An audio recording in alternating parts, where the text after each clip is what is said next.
ও inspector, তুমি জানো না, যদি আমার ইউনিট তোমার এই কাজের কথা জানতে পারে তবে তারা তোমাকে ছাড়বে না।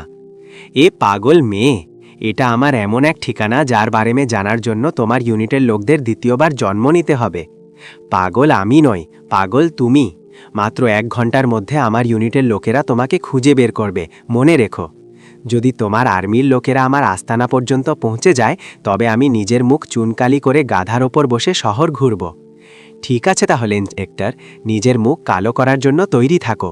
ঠিক 1 ঘন্টায় আর্মির লোকেরা এখানে চলে আসবে। চলো ভাই, আর্মিদের জন্য অপেক্ষা করি। 1 ঘন্টায় যখন আসবেই তখন তাদের জন্য আয়োজন তো করতেই হবে না। আরে স্যার, অনেক দেরি হয়ে গেল, এ আর্মির লোকেরা তো আসলো না। মনে হয় আমাদের দেখে ভয় পেয়ে গেছে। আরে স্যার, মনে হয় আর্মির লোকেরা এসে গেছে। এটা তো আর্মিদের হেলিকপ্টার, এখন কি হবে? কি হলো ইন্সপেক্টর, এখন ভয় লাগছে? এখন তোমার মুখ বন্ধ হয়ে গেল কেন? তোমার এত ঘাম কেন ঝরছে? এ মেয়ে, এখন তো আমি যাচ্ছি, কিন্তু মনে রেখো আমি পরে আসব আর তোমার থেকে প্রতিশোধ নেব। স্যার, স্যার জলদি পালান, আর্মির লোকেরা এসে গেছে। যদি তাদের হাতে ধরা পড়ি তবে তারা আমাদের ছাড়বে না। স্যার, আজকের দিনটা তো এমনিতেই খালি গেল, কোনো চালানো হলো না আর কোনো মক্কেলও হাতে আসলো না। পকেট একদম ঠান্ডা পড়ে আছে। তুমি ঠিকই বলেছ বলদেব, এমনিতেও থানায় গিয়ে তো মাছই মারতে হবে। কেননা এখান থেকেই আজ কিছু রোজগার করে নিয়ে যাই। স্যার, কেননা আজ সামনের মোড়ে নাকা চেকিং বসানো যায়। এখান দিয়ে প্রায়ই অন্য জেলার গাড়িগুলো শর্টকাটের জন্য যাতায়াত করে। যদি আমরা এখানে নাকা বসাই তবে পেট্রোল আর পানির সাথে সাথে চা পানির পয়সাও হয়ে যাবে। আরে বলদেব, একটু ধৈর্য ধরো। বাঘ যখন শিকারে বের হয় তখন কিছু না কিছু নিয়েই ফেরে। আজ সকাল থেকে আমার বাঁ চোখ লাফাচ্ছে, মনে হচ্ছে কোনো বড় শিকার হাতে আসতে চলেছে। বলদেব, গাড়িটা গাছের নিচে দাঁড় করাও, আর তারপর দেখো ইন্সপেক্টর পাণ্ডের কামাল। দেখো টাকার বৃষ্টি কিভাবে হয়। আজ আসল চেকিং হবে। আজ কাগজ নয়, চেহারা দেখব আমরা, কে কত টাকা দিতে পারে। কাজল ম্যাডাম, কর্নেল সাহেব আপনাকে জরুরি তলব করেছেন। কোনো বিশেষ মিটিং করতে হবে। আপনি 1 ঘন্টার মধ্যে পৌঁছে যান। ঠিক আছে স্যার, আমি এক্ষুনি বাড়ি থেকে বেরোচ্ছি। আমার 1 ঘন্টা লাগবে, আমি আর্মি ক্যাম্পে পৌঁছে যাব। ঠিক আছে মা, আমি চললাম, আমাকে জরুরি কাজে ডাকা হয়েছে। ঠিক আছে মেয়ে, যাও আর নিজের খেয়াল রেখো। আরে, সামনে তো অনেক ভিড়, এভাবে তো আমি 1 ঘন্টায় পৌঁছাতে পারবো না। আমাকে কোনো শর্টকাট রাস্তা নিতে হবে। গুগল ম্যাপ তো বলছে এটাই শর্টকাট। চলো সামনে গিয়ে দেখি। স্যার, 2 ঘন্টা হয়ে গেল, এখনও কোনো শিকার ভাসল না। মনে হচ্ছে আজ খালি হাতেই ফিরতে হবে। আরে চাচা, তুই যা এখান থেকে, তোর কাছে কি আছে যে আমরা নেব? জলদি যা, রাস্তা পরিষ্কার কর। স্যার, আজ তো কোনো শিকারই ধরা দিল না, এখন কি করি? আরে বলদেব, শিকার এমনিতে ধরা গায় না, শিকার ধরতে হয়। স্যার, একটা শিকার আসছে, মোটরসাইকেলে আছে আর একাই আছে। একা মানুষকে ভয় দেখানো খুব সহজ। আরে, এত স্পিডে কোথায় যাচ্ছ? তুমি কি পুলিশ দেখতে পাও না? কখন থেকে রোদে দাঁড়িয়ে আছি। স্যার, আমি স্পিডে যাচ্ছিলাম না, আমি তো আসতেই আসছিলাম। আপনার ভুল হয়েছে। নিজের বকবক বন্ধ করো, 2 পয়সার দুধওয়ালা। এখন তুই আমাকে শেখাবি কোনটা ঠিক আর কোনটা ভুল? আচ্ছা, বেশি কথা বলিস না, তোর চালান হবে। জলদি 1000 টাকা বের কর আর এখান থেকে বিদায় হ। আরে স্যার, আমার কাছে এত টাকা নেই, আমি একজন গরিব দুধওয়ালা, দয়া করে আমাকে যেতে দিন। স্যার, আমি রোজ এখান দিয়ে যাই, আগে তো কখনো চালান হয়নি, কিন্তু আজ আপনি বলছেন চালান হবে? আগে তুমি এই কারণে বেঁচে যেতে কারণ তুমি লুকিয়ে যেতে, এখন তুমি ধরা পড়েছ। যা বলেছি তা করো, নয়তো তোমার জন্য ভালো হবে না। আমি তোমার কথা শোনার জন্য এখানে দাঁড়িয়ে নেই, এখানে খুব গরম। জলদি টাকা দাও আর এখান থেকে বিদায় হও। স্যার, আমি টাকা দেব না। যদি আমি আপনাকে টাকা দিয়ে দিই তবে আমার ঘরের বাচ্চারা কি খাবে? আচ্ছা, তো এভাবে মানবি না? টাকা দিবি না বলছিস? দিবি না টাকা? ইন্সপেক্টর সুরজ সিংয়ের সামনে কথা বলার সাহস কারো নেই। স্যার, আমাকে ক্ষমা করে দিন, আমি টাকা দিচ্ছি। এই নিন টাকা। আমার কাছে যত টাকা ছিল এই পুলিশওয়ালা নিয়ে নিল। এখন আমি বাড়ি গিয়ে বাচ্চাদের কি খাওয়াবো?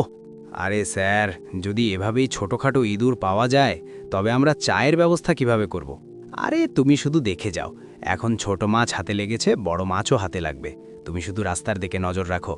স্যার, ওই দেখুন, দূর থেকে একটা বড় গাড়ি আসছে, মনে হচ্ছে আর্মির গাড়ি। আমাদের কি এটা থামানো উচিত? জয় হিন্দ ইন্সপেক্টর, কি হয়েছে?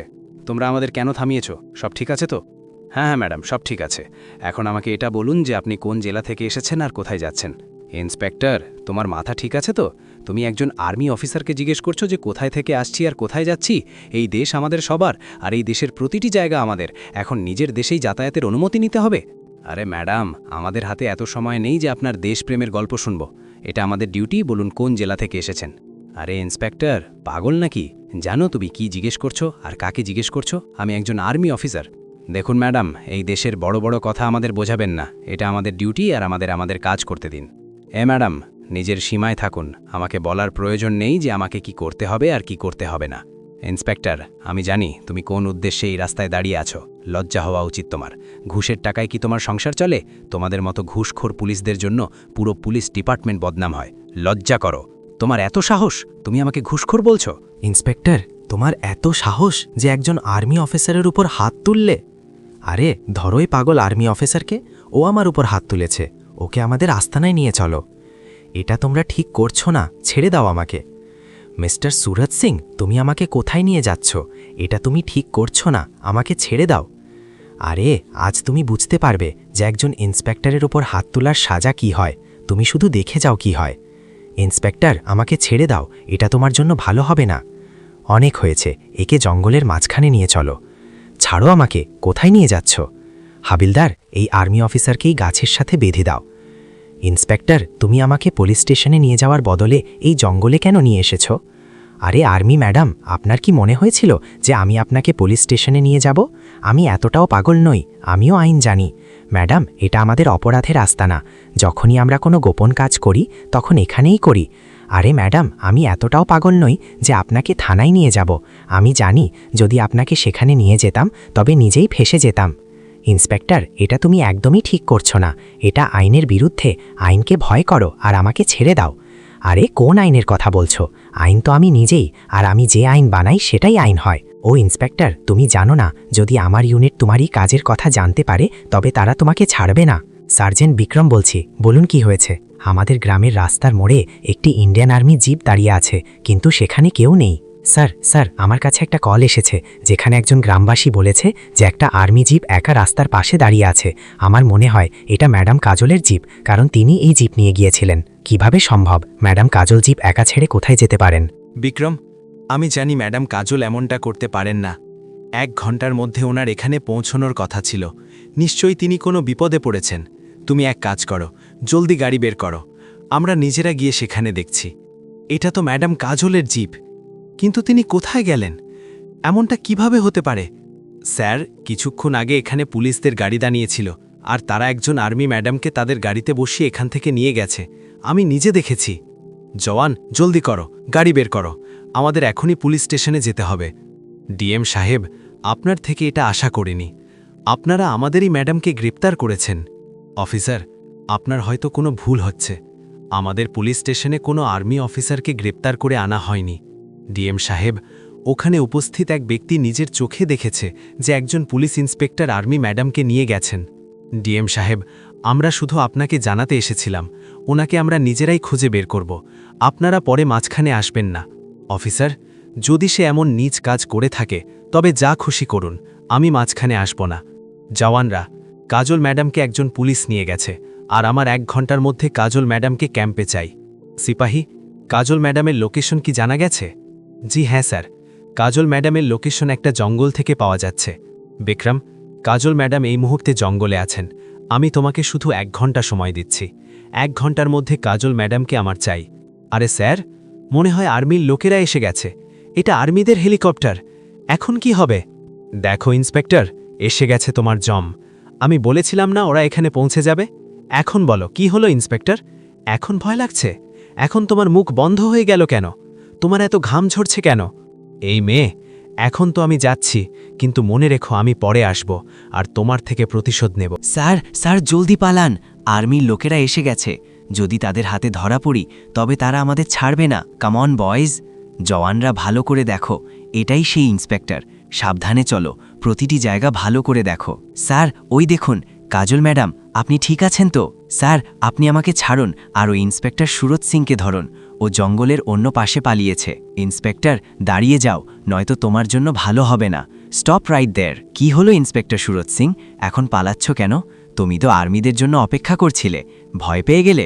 ম্যাডাম, আমাকে ক্ষমা করে দিন, আমাদের খুব বড় ভুল হয়ে গেছে। তুমিও বলেছিলে না যে যদি আর্মির লোকেরা এসে যায় তবে নিজের মুখ কালো করে গাধার উপর বসে পুরো শহর ঘুরবে? সিপাহীরা, একে শহরের মাঝখানে নিয়ে চলো, আজ ওর শেষ ইচ্ছা পূরণ হবে। এই ধরনের ইন্সপেক্টর আমাদের দেশের জন্য কলঙ্ক, যারা গরিব মানুষের ওপর জুলুম করে আর কোনো ঊর্ধ্বধারীকে সম্মান করে না। এই ইন্সপেক্টরের সাথে এমনই হওয়া উচিত ছিল। এই গরিব মানুষের ওপর খুব জুলুম করত, অনেক দিন ধরে এসব করছিল, আজ তার সাজা মিলে গেছে। বন্ধুরা, এই কাহিনীটি সম্পূর্ণ কাল্পনিক, বাস্তবের সাথে এর কোনো সম্পর্ক নেই। এটি শুধুমাত্র মানুষের মধ্যে সচেতনতা তৈরির জন্য বানানো হয়েছে। যদি আপনাদের ভিডিওটি ভালো লেগে থাকে তবে ভিডিওটি লাইক এবং চ্যানেলটি সাবস্ক্রাইব করে দিন। এই ভিডিওতে কোনো দেশ বা কোনো থানাকে লক্ষ্য করা হয়নি। এই কাহিনী থেকে আমরা এই শিক্ষা পাই যে জুলুম এবং দুর্নীতি সাময়িক হয়, হোক না কেন শক্তিশালী মানুষের সাহায্য। ন্যায় বিচার শেষ পর্যন্ত সত্যের জয় নিশ্চিত করে। এই কাহিনী থেকে এই বার্তাও পাওয়া যায় যে সঠিক নেতৃত্ব এবং জনগণের কণ্ঠস্বর ন্যায় বিচার বজায় রাখতে গুরুত্বপূর্ণ ভূমিকা পালন করে। সব প্রতিষ্ঠান আমাদের কাছে সম্মানীয়, বিশেষ করে আর্মি এবং পুলিশ। এই দুই বাহিনী আমাদের নিরাপত্তার জন্য দিনরাত কাজ করে থাকে। আমাদের আর্মি জওয়ানরা আমাদের অহংকার, যাদের জন্য আমরা রাতে শান্তিতে ঘুমাতে পারি, আর তারা সারা রাত বর্ডারে আমাদের পাহারায় দাঁড়িয়ে থাকে। যদি আপনাদের এই গল্পটি ভালো লেগে থাকে তবে আমাদের ইউটিউব চ্যানেলটি সাবস্ক্রাইব করুন এবং ভিডিওটি বেশি বেশি শেয়ার করুন।